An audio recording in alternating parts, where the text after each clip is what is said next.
श्री गुरुचरित्र अध्याय 33. गणपतीला नमस्कार करून शिष्यामध्ये श्रेष्ठ असलेला नामधारक अतिशय भक्तिभावाने आपले दोन्ही हात जोडून सिद्धमुनींना विनंती करतो. नामधारक म्हणाला, हे स्वामी सिद्धमुनी, मागील कथेच्या संदर्भातील ती सुवासिनी जिचा पती जिवंत झाला होता, आपल्या पतीसह श्री गुरु नरसिंह सरस्वतींच्या सोबत आली. त्यानंतर श्री गुरु जेव्हा मुख्य मठात परत आले तेव्हा पुढं काय घडलं, हे सिद्धमुनी, ती कथा मला सविस्तर सांगा. सिद्धमुनी म्हणाले, हे बाळा, ऐक. दुसऱ्या दिवशी अगदी पहाटेच्या वेळी ते पती पत्नी दोघंही श्रीगुरूंना वंदन करून त्यांच्याजवळ येऊन बसले. त्यांनी हात जोडून श्रीगुरूंना विनंती केली, महाराज, ज्या दिवशी आमच्यावर दुःखाचा डोंगर कोसळला होता, पतीचा मृत्यू झाला होता, त्या दिवशी एका संन्यासाने येऊन आम्हाला अनेक प्रकारचे धर्म आणि नियम सांगितलं होतं. त्या यतीने आम्हाला 4 रुद्राक्ष दिले आणि सांगितलं की हे रुद्राक्ष या प्रेताच्या कानांना बांधा आणि मगच अंत्यसंस्कार करा. तसंच त्यांनी पुढे असंही सांगितलं की जेथे ब्राह्मण श्रेष्ठ रुद्रसूक्ताचं पठण करून अभिषेक करत असतील तेथेच अभिषेकाचे पवित्र तीर्थ घेऊन या आणि ते पावन तीर्थ भक्तिभावाने प्रेतावर शिंपडा. असं केल्याने अंतकाळाच्या वेळी त्या मृत जीवाला श्री नरसिंह सरस्वती स्वामींचं दर्शन घडेल, असं त्यांनी सांगितलं होतं. असं आम्हाला सांगून ते संन्यासी निघून गेले. हे स्वामी, त्यातील रुद्राक्ष माझ्या पतीच्या कानात राहिला आणि काही माझ्यापाशी राहिलेत. तिचे हे बोलणे ऐकून श्रीगुरूंनी हसून सांगितलं, तुझी खरी भक्ती पाहून त्यावेळी तुला ते रुद्राक्ष देणारे दुसरे कोणी नसून आम्हीच होतो, हे तू जाणून घे.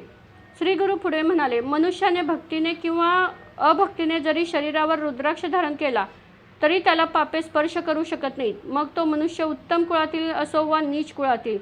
रुद्राक्ष सर्वांचं कल्याण करतो. जो मनुष्य आपल्या अंगावर एकूण 1000 रुद्राक्ष माळेच्या किंवा हाराच्या स्वरूपात परिधान करतो तो प्रत्यक्ष शिवाचे रूप बनतो आणि सर्व देव त्याला वंदन करतात. जर 1000 रुद्राक्ष धारण करणे शक्य नसेल तर दोन्ही बाजूंना 16 डोक्याच्या शिकेवर 1 आणि दोन्ही हातांच्या मनगटावर 24 रुद्राक्ष धारण करावेत. गळ्यामध्ये 32 रुद्राक्षांचा कंठा, मज्जासंस्थेच्या ठिकाणी 40 आणि दोन्ही कानांमध्ये 12 रुद्राक्ष धारण करावेत, असं शास्त्रात सांगितलं आहे. गळ्यामध्ये 108 रुद्राक्षांची सुंदर माळ परिधान करावी. या शास्त्राधारित पद्धतीने रुद्राक्ष धारण केल्यास तो मनुष्य प्रत्यक्ष शिवासारखा तेजस्वी होतो. रुद्राक्षाचे फळ अत्यंत अथांग आणि थोर आहे, त्यामुळे जसं आणि ज्या वेळेला मिळतील त्यानुसार मनुष्याने रुद्राक्ष अवश्य परिधान करावं. ज्या मनुष्याच्या गळ्यात नेहमी रुद्राक्ष असतात त्याला कोणतंही पाप चिटकत नाही. अशा मनुष्याला मृत्यू तर सद्गती प्राप्त होते आणि तो अखंड काळासाठी शिवलोकात स्थान मिळवतो. हातामध्ये रुद्राक्षाची माळ धरून जे लोक मंत्रजप किंवा अनुष्ठान करतात त्यांना त्यांचे अनंत पटीनं फळ मिळतं. हे श्रोत्यांनो, तुम्ही एकाग्र चित्ताने ऐका. पूजेच्या ठिकाणी रुद्राक्ष ठेवून त्यावर रुद्रसूक्ताने अभिषेक केल्यास प्रत्यक्ष शिवशंकराचे मुख्य लिंग पूजेचे ते जे फळ मिळतं तेच फळ निश्चितपणे प्राप्त होतं. रुद्राक्षाला 1 मुख, 5 मुख, 11 मुख किंवा 24 मुखापर्यंत विविध प्रकारची मुखे निसर्गातच असतात, हे लक्षात घ्या. असं हे उत्तम रुद्राक्ष कोणत्याही प्रकारातील असोत ते अत्यंत प्रेमाने आणि आदराने धारण करावेत. याने धर्म, अर्थ, काम आणि मोक्ष हे 4ही पुरुषार्थ साध्य होतात. या संदर्भातील पुढील कथा अत्यंत सखोल आणि गूढ आहे. ती ऐकल्याने मनुष्याची सर्व पापे त्वरित पळून जातात. काश्मीर देशामध्ये भद्रसेन नावाचा एक राजा राज्य करत होता. त्याला सुधर्मा नावाचा एक अतिशय सुप्रसिद्ध आणि सद्गुणी पुत्र होता. त्या राज्याचा मुख्यमंत्र्यालाही एक मुलगा होता, त्याचं नाव तारक होतं. हे दोन्ही राजपुत्र आणि मंत्रीकुमार अत्यंत ज्ञानी आणि सात्विक प्रवृत्तीचे होते. ते दोघेही एकाच वयाचे, अतिशय सुकुमार आणि देखणे होते. ते दोघे एकाच गुरुकडे आनंदाने विद्याभ्यास करत असत. खेळण्याच्या ठिकाणी असो वा एकत्र असताना जेवताना असो ते दोघं सदैव सोबत आणि आनंदी असत. हे महाज्ञानी मुले केवळ शिवानेच भजन पूजन करायचे, इतर कशात त्यांना रसच नव्हता. त्यांनी आपल्या संपूर्ण शरीरावर सोन्या चांदीऐवजी रुद्राक्षांच्या माळांचे अलंकार घातले होते. कपाळावर भस्मांचा त्रिपंड, 3 रेषा आणि तिलक लावला होता. ते दोघं असं वागत असताना एके दिवशी त्या राजवाड्यात प्रत्यक्ष ब्रह्मदेवासारखा तेजस्वी असणारे पराशर ऋषी आले. पराशर ऋषी आल्याचे पाहून राजा भद्रसेन हात जोडून समोर गेला, त्यांना साष्टांग नमस्कार केला आणि सन्मानाने राजवाड्यात घेऊन आला. राजाने मुनीश्वरांची पूजा केली आणि भक्तिभावाने विचारलं, महाराज, माझ्या पुत्राला काय वेड लागला हे कळेना. आम्ही काय करावं? तो राजवैभव, हिरे रत्नांचे दागिने किंवा उत्तम वस्त्रे यांकडे ढुंकून सुद्धा बघत नाही. तो फक्त गळ्यात रुद्राक्षांच्या माळाने हार घालतो आणि त्याच गोष्टींना आपले दागिने मानतो. आम्ही कितीही समजावून सांगितलं तरी तो ऐकतच नाही. त्याची बुद्धी अशी का झाली आहे? हे स्वामी, तुम्हीच त्याला उपदेश करा, कदाचित तो तुमचा ऐकेल. राजा पुढे म्हणाला, हे त्रिकाळ मुनिराज, या मुलांच्या अशा वागण्यामागचे नेमकं कारण काय ते मला सविस्तर सांगा. राजाची ती विनंती ऐकून पराशर ऋषी हसले आणि म्हणाले, हे राजा, या मुलांच्या या अवस्थेमागे अत्यंत विचित्र आणि आश्चर्यकारक इतिहास आहे, तो ऐक. ऋषी त्यावेळेला म्हणाले, तुझा मुलगा आणि तुझ्या मंत्र्याचा मुलगा यांचा पूर्वजन्माचा इतिहास मोठा विस्मयकारक आहे. तो मी तुला सांगतो, तेवढा एकाग्र चित्तेने ऐक. प्राचीन काळी नंदीग्राम नावाच्या एका नगरात एक वेश्या राहत होती. ती स्त्री जरी वेश्या व्यवसाय करत असली तरी ती अतिशय देखणी आणि चंद्राच्या प्रकाशासारखी अत्यंत तेजस्वी व सुंदर होती. ती सर्व दागिन्यांनी मडलेली असताना साक्षात मदनपत्नी रतीसारखी दिसत असे. ती तरुण चंद्रासारखी कांती असलेली आणि कमालीची रूपवान होती. जरी ती वेश्या असली तरी ती स्वतःच्या मनातल्या मनात ईश्वराशी एकनिष्ठ मानत असे. ती गरिबांना आणि ब्राह्मणांना अन्न वस्त्र देऊन असंख्य पुण्यकर्म व दानधर्म करत असे. ती आपल्या मैत्रिणींसह रोज नृत्य करत असे. तिने आपल्या करमणुकीसाठी आणि विनोदासाठी आपल्या नृत्यशाळेत एक कोंबडा आणि एक माकड पाळून बांधून ठेवलं होतं. तिनं हौस म्हणून त्या माकडाच्या आणि कोंबड्याच्या गळ्यात रुद्राक्षांच्या माळा बांधल्या होत्या. अगदी कोंबड्याच्या तुऱ्यालाही एक रुद्राक्ष बांधला होता. ती त्या माकडाला आणि कोंबड्याला नृत्याचे खेळ शिकवायची. असे दिवस जात असताना एके दिवशी तिथे एक मोठी अद्भुत घटना घडली. शिवाचे व्रत पाळणारा, अंगावर रुद्राक्ष व भस्म लावलेला एक अत्यंत श्रीमंत व्यापारी तिच्या घरी आला. त्या व्यापाऱ्याकडे स्वतःचे एक अत्यंत सुंदर मौल्यवान हिरे रत्नांनी मडलेले शिवलिंग होतं, ज्याचं तेज चंद्रासारखं चमकत होतं. ते दीप्यमान रत्नखचित शिवलिंग पाहून ती वेश्या आश्चर्यचकित झाली. ती मनात म्हणाली, माझ्या वैभवाला शोभेल अशीच ही सुंदर वस्तू आहे आणि ही मला मिळालीच पाहिजे. तिने आपल्या मैत्रिणींना सांगितलं, त्या व्यापाऱ्याला विचारा, तो हे शिवलिंग विकत देईल का?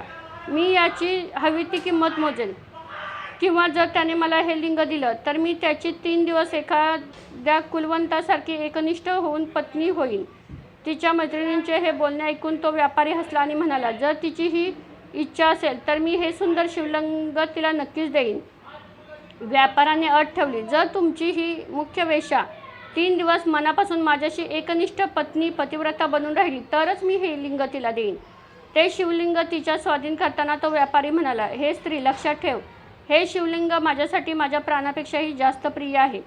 त्यामुळे या लिंगाचे अत्यंत काळजीपूर्वक जतन कर. जर या शिवलिंगाला काही नुकसान झालं तर मी त्याच क्षणी माझे प्राण त्याग करेन. व्यापाऱ्याने त्यावेळी तिला सांगितलं, आपण एकत्र असताना हे पवित्र शिवलिंग आपल्याजवळ ठेवू नको, ते बाहेर ठेव.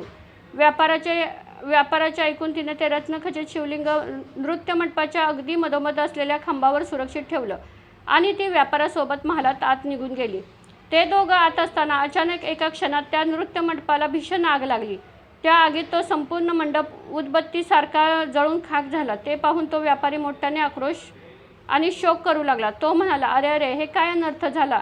माझे प्राणापलीकडचे शिवलिंग या आगीत जळून नष्ट झालं. गावातील सर्व लोक एकत्र आले आणि त्यांनी मिळून ती भीषण आग विझवण्याचा प्रयत्न केला. आग विझवून जेव्हा पाहिलं तेव्हा ते शिवलिंग पूर्णपणे काळ्याने दग्ध झाले होते. तसेच त्या आगीत तिथे बांधलेले ते माकड आणि कोंबडाही जळून भस्म झाला होता. आपले प्राणलिंग जळाल्याचे पाहून तो व्यापारी अत्यंत दुःखी झाला आणि त्याने आपल्या वचनानुसार त्याच आगीत उडी मारून प्राण देण्याचे ठरवले. माझं लिंग जळालं, आता मी जगणार नाही, असं म्हणत व्यापाऱ्याने त्वरित त्या धगधगत्या आगीत उडी मारली. हे पाहून नगरलोक थक्क झाले आणि ती वेश्या प्रचंड शोक करू लागली.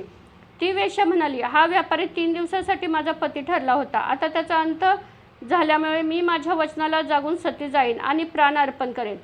तिने तिथल्या वडीलधाऱ्या लोकांना वंदन करून विचारलं, मला निरोप द्या, मी माझ्या पतीसोबत जात आहे.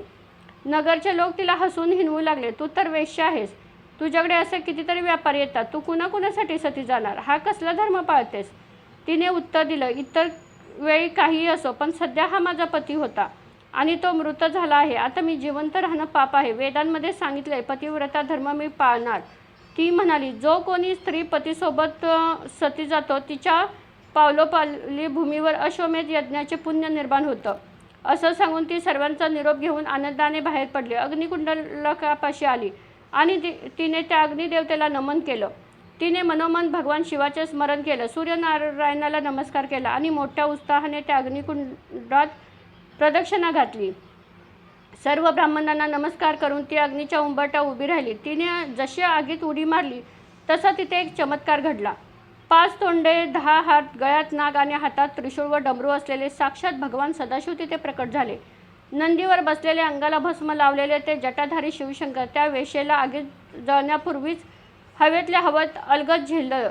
ईश्वर तिला म्हणाले, मी तुझी परीक्षा घेण्यासाठी आलो होतो. तुझे धर्म आणि धैर्य किती मजबूत आहे हे पाहण्यासाठी मी हा सर्व खेळ रचला होता.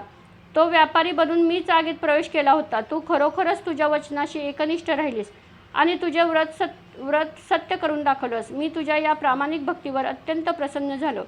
तुला जे हवं ते माग, आयुष्य, आरोग्य, संपत्ती, मी तुला सर्व काही देईन.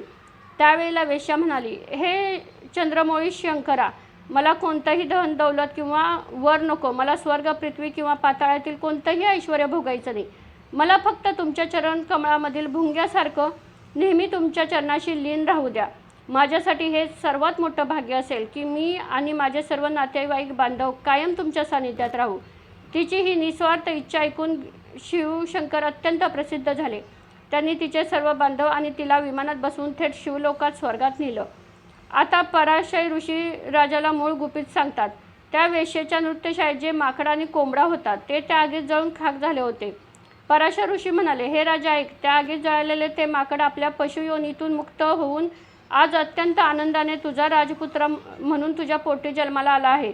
आणि तो जो कोंबडा होता तो तुझ्या मुख्यमंत्र्याच्या घरी त्याला मुलगा म्हणून जन्माला आला. केवळ अजाणतेपणी गळ्यात रुद्राक्ष बांधले गेल्याचे हे फळ आहे की ते दोघं आता राजकुमार आणि मंत्रीकुमार बनले आहेत. त्यांच्या पूर्वजन्मातील त्याच रुद्राक्ष धारणेच्या संस्कारामुळे ते आज उपजत ज्ञानी झाले आहेत आणि त्यांना या जन्मातही फक्त रुद्राक्ष आणि शिवभक्तीच आवडते. पूर्वजन्मी अजाणतेपणे रुद्राक्ष बांधल्याने जर हा अधिकार मिळाला तर आता ते स्वतःच्या ज्ञानाने आणि इच्छेने रुद्राक्ष घालत आहेत. त्यांच्या या पुण्याची तर कोणतीच मर्यादा नाही असे पराशर ऋषींनी राजाला सांगितलं. श्रीगुरु त्या पतीपत्नीला म्हणाले, अशा प्रकारे महर्षी पराशरांनी राजा भद्रसेनाला रुद्राक्षांचे महत्त्व सविस्तर समजावून सांगितलं होतं. ऋषींचे हे बोलणे ऐकून राजाने पुन्हा हात जोडून अत्यंत सखोल प्रश्न विचारला. येथे श्री गुरुचरित्र संवादातील रुद्राक्ष महत्त्व सांगणारा हा 33वा अध्याय पूर्ण झालेला आहे. हा सर्व अध्याय श्री गुरुदत्तांच्या चरणी अर्पण असो. श्री गुरुदेव दत्त.